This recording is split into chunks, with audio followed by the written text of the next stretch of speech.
Hey everyone, and welcome to our DAT IQ weekly market update. This is our update for August 12th, 2020. I'm Ken Adamo, Chief of Analytics at DAT, joined by the seemingly peckish Ned Damon, Principal Data Scientist at DAT. I haven't had breakfast this morning, so could definitely use a bite to eat. We are also joined by the notable veteran of the Emu War, Dean Croak. Dean, how are you today? Hey, Ned. Great to be with you. All right, so given it's the dog days of summer, and I think we're all getting a little stir crazy, not having vacation and things like that, we're going to try to have a little fun this week and mix things up. I'm going to go through some key points here in a minute, turn it over to Dean for our market update. Ned's going to review the forecast. Then we have an IQ question, and then we'll have a little fun at the end. I think we have a little business to settle, if you will. So jumping right into our key points of the week. This is a lot to cover, especially in a video. I want to encourage everyone, especially this week, to go to dat.com/market update. Dean does an excellent job of his full written update every week, which will cover all of these points and more. I just want to touch on a couple of them. Rates are the big story, especially dry van spot rates, sort of out in no man's land where they haven't been during this time period in pretty much our recorded history, to be quite frank. Load to truck ratios, similar story, at least a 4-year high during this time period for all, if not most, equipment types. Carrier network imbalances, I think, continue to dominate the landscape of what we're seeing driving both of those two numbers.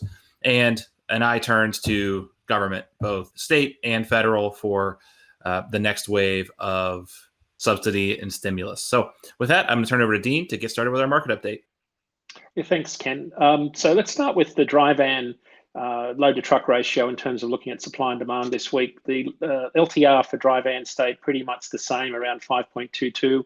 It's still the highest reading in 4 years for the month of August, so very, very high. I think this is reflective of a lot of the dislocation in the freight market where brokers are looking to get loads covered for shipper spot market surge volume in particular. It's also reflective of carriers having their networks out of balance and trucks running more deadhead miles than usual.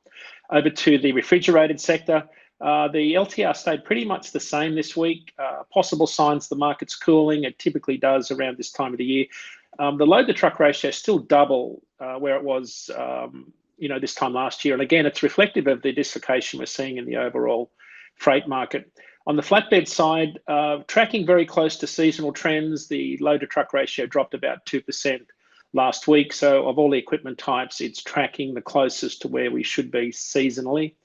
Moving over to the market condition index, on the West Coast in particular, we'll focus in on the Ontario market on the bottom left of the map. The Ontario market's very interesting. It's a large freight market. It's a real bellwether for the US freight market. Volumes have risen out of the Ontario market for the 5th week in succession, and they're now up about 31% month over month. The biggest lane out of Ontario was the Dallas lane. Loads were paying about $2.85 a mile on that particular lane. When I combine Los Angeles and Ontario together, about 11% of all loads went to the Dallas freight market. Notable exception on the East Coast, the Atlanta market still struggles. Volumes are down for the 5th week in succession now and down about 34% month over month. In the flatbed sector, in the refrigerated sector, West Coast volumes still dominate the market, in particular the Pacific Northwest. The markets of Medford, Twin Falls, Pendleton, and Portland, of course, dominate that region. There's a lot of apples, pears, prunes, cherries humping out of that market at the moment. Volumes are up about 30% month over month. The spot rate out of that region for those 4 markets is up around $1.95 a mile. Further down on the West Coast, the Southern California markets are still very strong with favorable weather conditions. Even San Diego got in on the action last week as the avocado season reaches its 80% harvested mark. Volumes are up about 44% month over month out of the San Diego market. Nationally, though, volumes for refrigerated truckloads are down about 10% year over year based on the USDA truck rate report just released this morning. So that's about 4,200 fewer truckloads this week compared to the same time last week. Onto the flatbed market condition index, lumber, construction and building still dominate that sector while weather conditions remain as warm as they are. There are some signs though this market is flattening and will track closest to where our other seasonal data sets are. Of course, the wild card this time of the year, NOAA are predicting a more active hurricane season this year. as we head into the months of October, even September in 2017, we saw some hurricanes create a lot of damage in the southwest, and that impacted flatbed volumes and rates and capacity significantly. It's one to watch in the coming months. So shifting over to spot rate trends, we're seeing some things that are very interesting that are happening in the market right now. Dry van rates, as Ken said, we're kind of in no man's territory. They're up around $2 a mile, up 10 cents a mile last week against trend. It's the hot. Hey, Dean, I just wanted to interject and ask a question. You did say that rates were above $2 a mile for dry van. Is that correct? I did. No, that'll be important later. Go ahead. I didn't mean to interrupt you there. Yeah, it's interesting times. A lot of us would have thought rates would have cooled off seasonally, but they haven't. There's a lot of things driving that in the market that we can cover a bit later. It's the highest dry rate we've seen for this time of the year in the last 5 years. National van rates, they're about 49 cents a mile higher than they were this time last year, which is kind of amazing. Moving on to the refrigerated sector, reefer rates are up around $2.20 a mile, peaking at $2.19, I think, on Sunday. It's about 18 cents a mile higher than the same time in 2018 when capacity was really tight. Again, August is a really busy shipping month across all of the produce markets, particularly in the southwest, on the west coast and the Pacific Northwest. Even the northern latitudes across the country, we're still seeing a lot of decent produce volumes coming out of those markets. So I'd expect spot rates to stay high in the produce sector, certainly for the next few weeks towards the end of August. Flatbed, moving on to the flatbed rate chart. Again, this market seems to be cooling. Rates are flatlining a little bit. They're about $2.03 a mile, only up 1% last week, or about 3 cents per mile. Rates are still 8% higher year over year. So that's significant, but we're still a little bit off the 5-year peak in 2018. Again, as I mentioned, one to watch in this particular market is the higher than normal hurricane season. So that's sort of the quick supply and demand summary, Ken. I had a quick question before we transition over to Ned, Dean. Especially in the dry van side, what are you seeing as a primary driver for the rates sort of powering through seasonality and continuing to remain high? Yeah, I was kind of taken by some of the data this week that showed this real roller coaster ride that a lot of market experts have been talking about. And I looked at the particular commodities off our loads, and there were 4 commodities in particular that were on a real roller coaster ride compared to industrial products like machinery, chemicals, automotive. The 4 products or the 4 commodities that had the biggest roller coaster ride in terms of month-over-month increases and decreases were food, beverage, paper, and freight of all kinds, which picks up the online retail space. So if I could give you a sense of how they moved, when we went into lockdown in March, food went up 155% month over month. So load volumes skyrocketed. Load volumes for beverages skyrocketed 192% from February. Freight of all kinds, 120%, and 123% for paper. So all those 4 commodities skyrocketed in March. Then we went into lockdown, and then manufacturing shut down. Volumes plummeted about 65% in April, only to surge back another 135% month over month by the time we got to the end of June, once shippers had replenished all of their inventories after the massive stock up that consumers were buying, all that panic buying. But since the end of June, volumes for all of those 4 commodities have dropped right back down to just under 2019 levels. So those surges and the peaks and troughs have caused this dislocation in the freight market. And the other factor, though, Ken, is I think as the pandemic rages across different parts of the country, what you see is when we go into lockdown, consumption increases, but production decreases. So you get this inbound load volume for consumption and a drop in outbound production. So it causes these carrier network imbalances. That's a big part of why we're seeing so much activity in the spot market, because with trucks out of their sequence in terms of origin destination pairings, shippers are having to go to the spot market to move their surge volume for food, paper, beverages, and retail freight. That makes sense. Thanks, Dean. All right, I guess it's time for the forecast model discussion. We're going to be starting off with our dry van rates. So here you can see this chart. In the blue line is the actual market rates observed by DAT, and then off to the right you can see our 4 different models. We have in green our Ratecast model, which is our flagship model if you look in the UI. And then we also have, for comparison, a short-term model in red, and then two blended models in gray and gold. And these two blended models are kind of mixing those two models together in different ways and in different proportions. You can see here that there's an enormous amount of model divergence. Model divergence is typically a sign that the factors that the groups of models are looking at are different. They're pointing in different directions. So the Ratecast model is much more informed by traditional historical seasonality, and it tends to assume a return towards the mean, whereas the short-term model does not assume a return towards the mean. The short-term model is more than happy to keep projecting trends forward into the future, and that's its strength and its weakness. And here, I think that it's pretty clear that the Ratecast model is expecting there to be a little bit of a plateau at this level, maybe some resistance, whereas the short-term model is expecting the trend to just keep trending up and to the right, ever upwards. Moving forward to the reefer rates, here you can see the counter example of this, of a great model agreement. So here you've got, again, the blue is historical reefer rates observed by DAT, and then off to the right you can see our models, and it's really hard to pick them out because they're all basically on top of each other. So here the short-term price signals, the short-term trends are kind of agreeing with Ratecast's expectation for more of a return to the mean, because I think that all of these models are expecting there to be a little bit more pulling it back towards a level rather than up and to the right.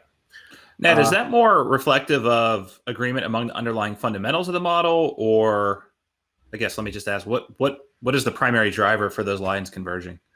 I would say that there's an agreement in both the assumptions that the models are making and also in the way that in the data that underlies these models. So whenever you're modeling, you do have to make some assumptions about how the data behaves. And the Ratecast model is generally one that assumes a return towards the mean, where any kind of unusual occurrences will tend to get washed out by time, whereas the short-term model, which is particularly suited for very unusual conditions like the pandemic, is going to assume that unusual conditions will persist until something changes them. And both of them also have slightly different feed-in data. And so because of the combination of these two in reefer as opposed to in flatbed, or sorry, not in flatbed, but in van, in reefer, they're all kind of, the short-term trends are looking towards a leveling off, and then the longer-term return to a mean is also kind of projecting a leveling off. And that's, I think, why you have a lot more model agreement there. Does that answer your question, Ken? Yep, perfect. Thank you. You're welcome. Now moving to flatbed. Flatbed, I think, is a really brutal example of model disagreement, where the trends are pointing in the two models are pointing into very different ways. Again, blue is actual historical rates observed by DAT, and then off to the right we have our red short-term, green Ratecast, and then our blended forecast in the middle. Basically, rates have been up and to the right since late April in flatbed, and the trend model assumes that there's no reason why that trend can't continue, and so it's continuing to push forward into higher and higher rate territory, whereas Ratecast is expecting there to be more of a correction coming. And I'm kind of unsure about the way that things are going to go. I think it's going to depend a lot on how the hurricane season shakes out, as Dean was mentioning. So I think that brings us to our Ask IQ update, which is, I noticed that something is different in Ratecast this week. What changed? I'll take that one, Ned, just kind of from a layperson's perspective, and then allow you to chime in if you don't mind with some of the technical stuff. But so we've released Ratecast a few months ago, and customers have ran tens, if not hundreds of millions of lanes through the UI. And we've been really reaching out for feedback, and we heard a couple pieces of feedback that we thought we could handle with one adjustment. So those two pieces of feedback were, one, I would kind of rather tailor the error bars. And what we mean by that is when you're in Ratecast, you see the prediction and then the upper and lower kind of like a shaded line. We'd rather have those reflective of what prior performance has been going forward, as opposed to prediction interval, which is what we had used in the past, which is more of a classical forecasting visualization. And two was, I'd love to know how Ratecast is performing on a lane-by-lane basis. So what's your accuracy on a lane basis? So like I mentioned, we were able to kill two birds with one stone. And instead of using prediction interval in the user interface and the API and the backend data, we have replaced it with median absolute error. And that's the median absolute error observed over a rolling period of history. So that gives us an ability to project forward our historical error. And then also, if you look at the high, upper and lower bounds and convert that to a percentage, you actually get to be able to see how accurate Ratecast is on that specific lane. This was a quick turnaround, and Ned was integral in this. And I think the early feedback we've received from our customers has been very, very positive. And I'll turn it over to Ned because I think there's some actual data science reasons why we made this change as well. So Ned, can you fill us in on that, please? Absolutely. Thank you for the extremely intelligent layperson's perspective on this. I think that you're a lot better informed on a lot of the modeling choices that we made than your average bear, as they say.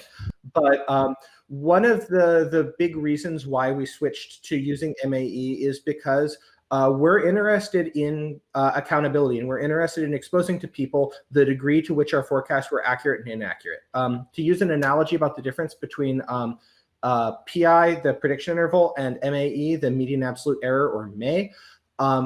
The PI is essentially, you have a model like an archer that is shooting arrows at a target, and those arrows are predictions. And the way that you evaluate prediction interval is you have the archer shoot at a given distance. So let's say that the archer is 50 meters away and they're accurate to within, say, 2 centimeters of the bullseye 50 meters away. And then you do a mathematical adjustment to that. So you say, given that the archer is this accurate at this range, if you double the range, for example, you might expect, and the range in this case is the time out that you're forecasting. So if you're forecasting further into the future, then that's equivalent to shooting from a farther distance because you have less information about what's happening farther and farther out into the future. So if you're shooting from farther away, you'd expect more error, and there's kind of a mathematical adjustment that's put on that. In contrast, the MAE is, now that we've had the archer shooting for a while, we can actually measure how well the archer has performed. The model has performed at various different distances, and we can report exactly how well it's performed 1 day out, 2 days out, 3 days out, 4 days out, in the same way that we can measure how well the archer performed at 50 meters, 55 meters, etc.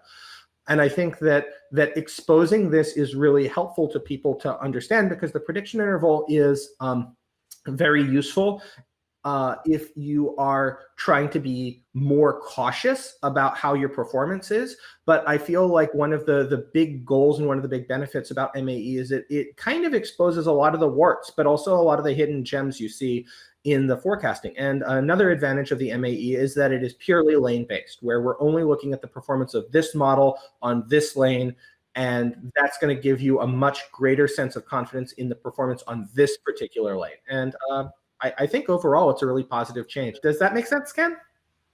Yeah, it does. Like I said, I'm proud of the team for getting this turned around, and it's awesome to work for a company that listens to our customers and is able to make a change in a very newly released product so quickly. So I do want to stay on error for a moment, but maybe a different kind of error. And for that, I'm going to ask our producer, Monica, to run a clip from a few months ago, if she doesn't mind. I will eat my hat on television if reefer rates are 220 in the middle of June, despite the fact that they are on an upward tear. So that's it for our forecast models. Ken, do we have a question for this week? Yeah, we do. But first, I think we'd all be very entertained by watching you eat a hat on our video series. So I'm sort of rooting for that. I've got my DAT hat right here, and I'm well prepared to season it with some barbecue sauce and go to town if it hits that. Fingers are crossed. I really feel like we're moving back to normalcy, and I expect them to reassert themselves. And if they don't, I will be very surprised. I tend to feel like normal patterns are reasserting themselves, but honestly, I'll be excited to see what actually happens. And I believe that we are moving into a more normal pattern. All right. So I think Ned has been, I think we've piled on enough. So without further ado, Ned is nothing if not a man of his word. So I think you have a bit of headgear over there and maybe some accoutrement. I do. I want to defend myself. However, I would note that it is August and I said June. But I am willing to accept the consequences of my actions and the consequences of disbelieving in 2020.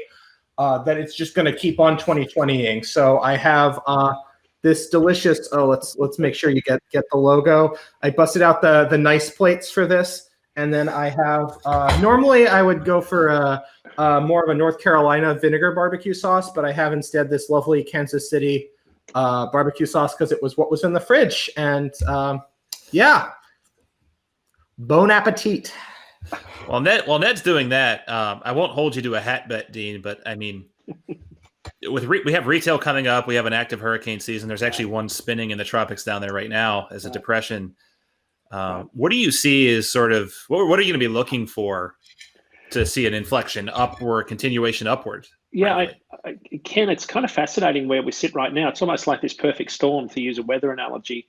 The carriers we talk to every week, I can see carriers trying to make up for lost revenue in Q1 and 2 going to the spot market. If we look in rate view, we can see spot rates are now just over contract rates based on 2019 bids. So there's a possibility that we could see a surge in spot rates if carriers elect to go more to the spot market and reject more of their contract rate, certainly putting some upward pressure on contract rates. So the big challenge, though, I think, is I don't think anybody knows the answer to this question about where demand goes, Ken. We're still waiting for a stimulus package. Consumer confidence has already taken a hit in July. I think in the next week, when we see what the stimulus package looks like, we'll have a better feel for what the retail season looks like. Yeah, I gotta say, I thought that the raw hat would be nice and smooth on the go down, but it's pretty chewy. So you're saying there probably won't be seasonal demand for barbecued hats?